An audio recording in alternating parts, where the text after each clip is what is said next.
Me quiero detener un poco en el fiscal Nisman. Si tuviéramos en la vueltita de nombres propios, mi nombre propio sería Alberto Nisman. A esta hora hacemos habitualmente esto. Después de las 8:30 seguramente mis compañeros van a poner sus nombres propios, pero no hay ninguna duda que quizás es el nombre propio de todo enero, quizás es el nombre propio del año y así, ¿no? El de Alberto Nisman, por lo que significa lo que pasó. Lamentablemente vuelvo con una frase que he reiterado hasta el cansancio. En Argentina el problema no es el delito, sino la impunidad. Hace más de 20 años que repito esta idea. Pensaba que es una especie de mantra siniestro que une, entre otros hechos gravísimos de la historia argentina, el atentado de la AMIA y la muerte del fiscal Alberto Nisman. En el medio podés poner los hechos que recuerdes en este momento. Actos terroristas, crímenes mafiosos, lavado de dinero, narcotráfico, suicidios misteriosos, no son, por cierto, un invento nacional. Los países desarrollados son escenarios habituales de estas lacras, lo vimos hace poquito en París. La diferencia es que en la mayoría de las democracias consolidadas, los responsables de estos ataques son habitualmente detenidos y castigados. Esa es la gran diferencia con la Argentina. En Argentina, la sanción de cualquier delito complejo es una quimera. Y algo más grave, esa serie de situaciones, sin esclarecer y sin castigar, lograron un efecto tremendo sobre la sociedad. Nos acostumbramos a convivir con la impunidad. Ese elefante ciego en el que se convirtió la justicia nacional, con el aval de la clase política y la complicidad de la corporación judicial, tiene ahora uno de sus mayores desafíos: determinar qué pasó con Nisman, claramente saber si se mató o lo suicidaron. Y si se quitó la vida, acercarse al porqué, cuáles fueron las razones de una decisión que en principio aparece como incomprensible. Y si lo ayudaron a morir, deben identificarse a los responsables y sancionarlos. Urge establecer además si su muerte tiene alguna relación con la denuncia que hizo contra la presidenta Cristina Kirchner y su canciller. Y esto, que quede claro, debe ser independiente de la calidad probatoria del escrito de casi 300 páginas que presentó como denuncia el fiscal. Lo comentábamos hace un ratito con Romina Mangel. Hay juristas de distintas posturas ideológicas que lo consideran pobre de pruebas. Ahora, la gravedad institucional de lo que ocurrió no admite vacilaciones ni excusas a la hora de aclarar qué pasó. Claro que a la luz de lo ocurrido con la causa AMIA, no hay demasiado lugar para el entusiasmo. Cuando murió, el fiscal investigaba el mayor atentado terrorista de la historia argentina desde una fiscalía especial que fue creada por Néstor Kirchner en 2005. Contaba con presupuesto propio y grandes recursos.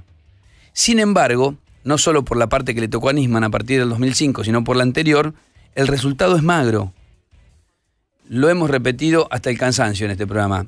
Y en todo caso, me corrigen, pero después de 2 décadas de investigación judicial no hay casi nada. No hay ningún detenido. Solo se sostiene la pista iraní, que es en la que el fiscal estaba convencido. Esto no hay duda, lo hemos escuchado incluso en este programa. Que además, y esto hay que decir la verdad, estaba alentada por Estados Unidos. Yo les recomiendo que lean algunos de los artículos que viene publicando Santiago Donel, por ejemplo, o sus libros ArgentLeaks y PolitiLeaks. Ahora, de la famosa conexión local del atentado, que era lo más sencillo de resolver, no hay nada.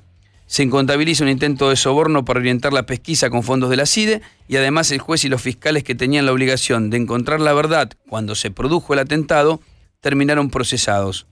Y además, mirá qué curioso, el entonces presidente de la Nación, Carlos Menem, y varios de sus ministros irán a juicio acusados de obstruir la justicia y ocultar pruebas. La causa AMIA es una verdadera postal de ineficacia y de corrupción. En 1994, una explosión se cobró la vida de 85 personas y 20 años después, ninguno de esos familiares tiene paz.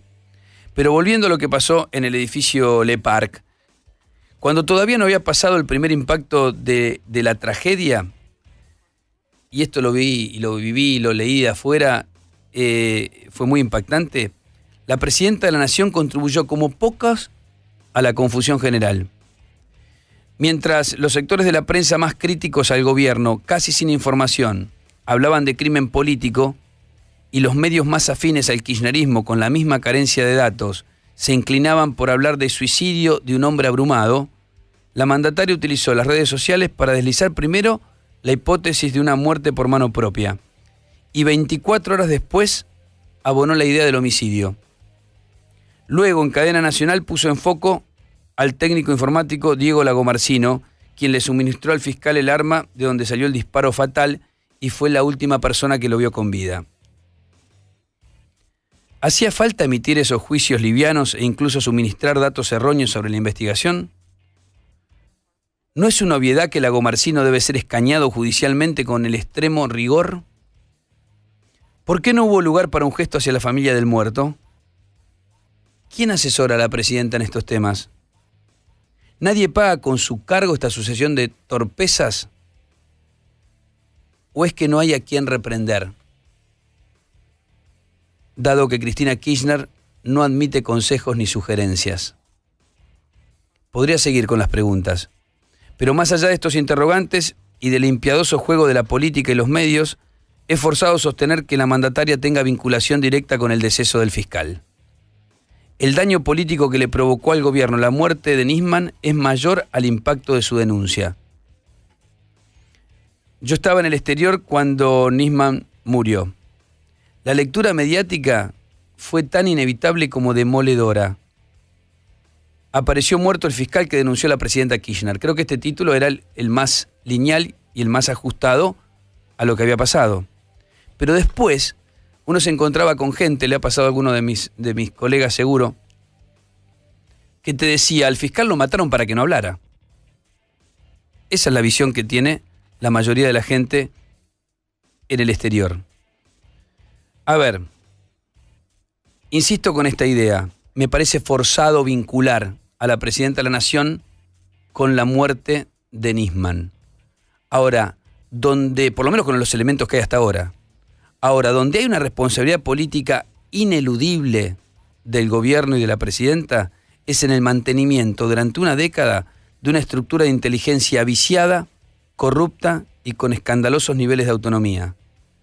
Desde el retorno de la democracia, la Secretaría de Inteligencia del Estado, la CIDE o la Servicio de Inteligencia, como se llamó después, se dedica con más interés al espionaje interno, las operaciones políticas y el uso de fondos públicos para torcer decisiones judiciales que a prevenir delitos.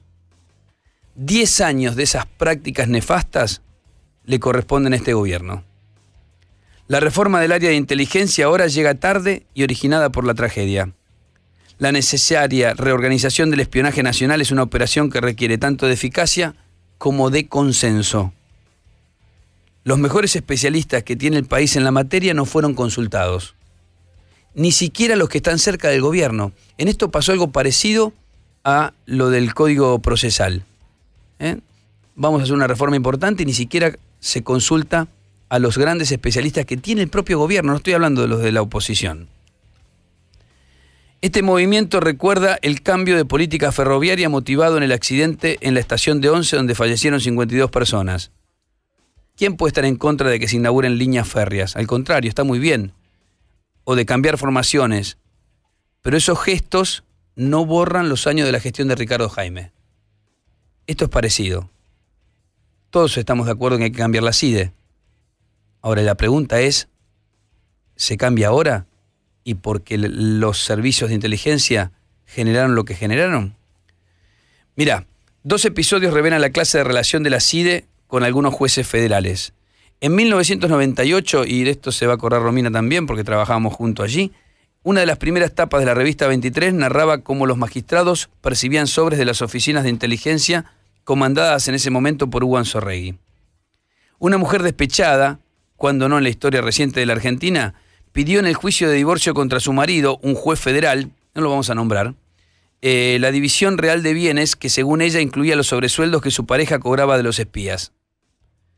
Según cuenta Jorge Lanata en esa nota, cuando la mujer dijo que el sueldo de su marido era de 10.000 pesos, le preguntaron, ¿pero no gana 5.000? Y ella respondió, 5.000 como juez y otros 5.000 por el sobre de la CIDE. El otro hecho es el del 2004. El entonces ministro de Justicia, Gustavo Vélez, cuestionó públicamente el accionar de la CIDE. Hasta opinó, mira, lo estuve viendo en archivo este fin de semana, que en algunos informes los agentes de la CIDE lo engañaban a Kirchner. Por entonces, Vélez tenía un proyecto para modificar el fuero federal. Y decía que no se podía modificar el fuero federal si no tocabas a la CIDE. No solo tuvo que renunciar a su cargo. Después de mostrar en el programa que conducía Mariano Grondona en televisión el rostro de Jaime Estiuso, el director de operaciones de la CIDE, histórico número 3 de la inteligencia argentina, se vio obligado a salir del país. Mira, después si podemos te vamos a hacer escuchar el audio. Pero dijo, entre otras cosas, quien maneja la CIDE es un hombre al que todos le tienen miedo. Cuando se lo nombra en una reunión, te dicen no te metas, te puede mandar a matar, te puede armar operaciones. Es quien ha embarrado toda la causa AMIA. Es uno de los grandes responsables de que la causa AMIA se frustrara, señaló Vélez ante las cámaras. El exministro pagó por esa acción temeraria con una década de exilio voluntario.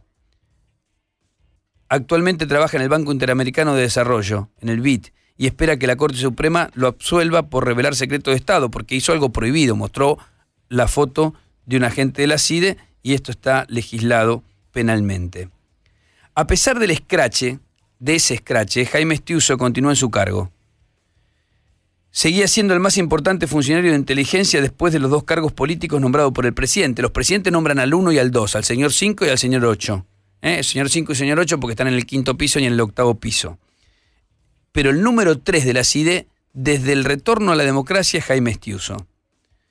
Sobre fin del año pasado, fue relevado Estiuso. Este es un dato que también hay que tener en cuenta. Hubo una purga, no vamos a abundar en las razones, pero lo cierto es que la presidenta lo corre al fin a Estiuso y a otros agentes. No son pocos, y acá te puedo nombrar a funcionarios y también a opositores, que creen que ese hecho tiene vinculación con la muerte de Nisman y que el propio Estiuso tiene algún tipo de responsabilidad. Lo cierto es que por ahora la fiscal Viviana Fein todavía no lo tuvo en cuenta en la investigación. El núcleo duro de la Corporación de Espías Argentinos funciona con autonomía desde hace décadas. Los gobiernos apenas le agregaron algunas dosis de militantes. ¿Qué hizo Alfonsín? Era la mano de obra desocupada. Agregó y metió algunos tipos de la coordinadora. Lo mismo hizo Menem y lo mismo intentó después Néstor Kirchner. Ahora, la anunciada transparencia y el control parlamentario siempre fue maquillaje. Este sector ganó independencia haciendo operaciones de todo tipo para los gobiernos de turno. Todos los usaban. También le marcaban la cancha cuando era necesario. A ver, para que quede claro, no se puede pretender alimentar a un monstruo y después enojarse porque te muerde la mano. En general, los opositores critican al gobierno nacional por lo que hizo mal. El oficialismo, por su parte, enumera hasta el cansancio lo que hizo bien. La discusión se simplifica de una manera infantil. Se habla de década ganada o de década perdida sin establecer ponderaciones justas. Hace años que en la Argentina la verdad dejó de ser relevante a la hora de contar la realidad.